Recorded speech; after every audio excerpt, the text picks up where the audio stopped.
কৈ আছোঁ। মোৰ নাম প্ৰণৱ বৰুৱা। মই 2019 চনত মই প্ৰথম এই পবিত্ৰ গৃহলৈ আহিছিলোঁ।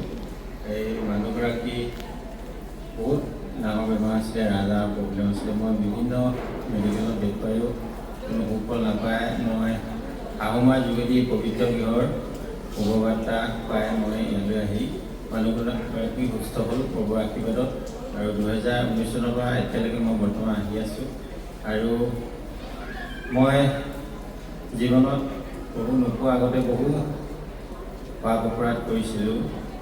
পিতৃ মাতৃৰ সৈতেও মই বহুত টান কথা কৈছিলোঁ, কিন্তু প্ৰভুক পোৱাৰ পিছত মই আজি জীৱনটো নতুনকৈ চাবলৈ প্ৰয়াস কৰিছোঁ।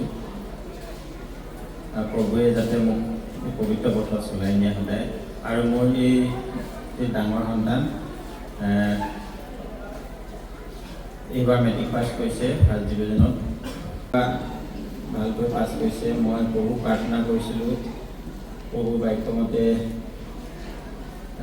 তোমালোকে মোৰ নামেৰে এতিয়ালৈকে একো খোজা নাই, তোমালোকৰ আনন্দ যেন সম্পূৰ্ণ হয় এই নিমিত্তে তোমালোকে খোজা বুলি কৈছিলে। এই প্ৰাৰ্থনা কৰি মই সদায় সন্তানটিৰ কাৰণে প্ৰাৰ্থনা কৰিছিলোঁ। আৰু এতিয়া প্ৰভুৱে আমাক আশীৰ্বাদ কৰিলে।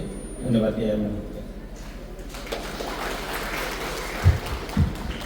মৰমী ৰাভা আৰু গুৰুজনা গুৰুমালৈ সেৱা জনাইছোঁ।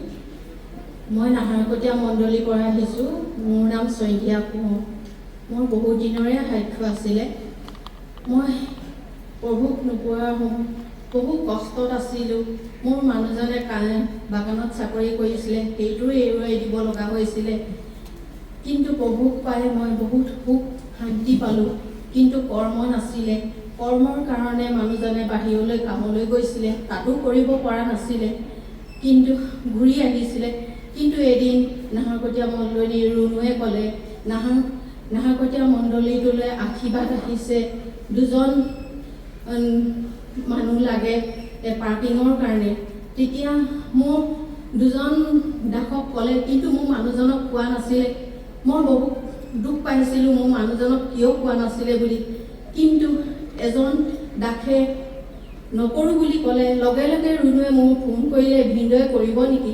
মই লগে লগে মানুহজনক নুসুধাকৈ ক'লোঁ মই কৰিব। কাৰণ মই তেতিয়া মানুহজনক ক'লোঁ, সৰু হওক ডাঙৰ হওক ঈশ্বৰৰ কৰ্ম কৰিবলৈ পাইছোঁ যে তই তাত কৰিবিগৈ দেই। তেতিয়া মানুহজনে মান্তি হ'ল।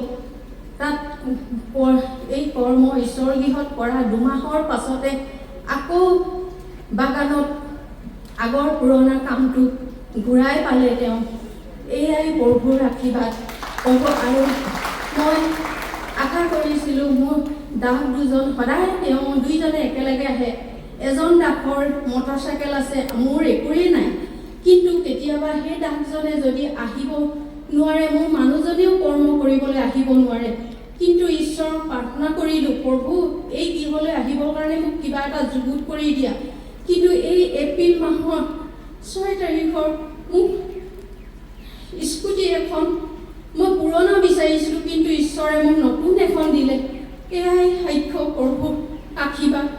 Praise the lord, praise the lord.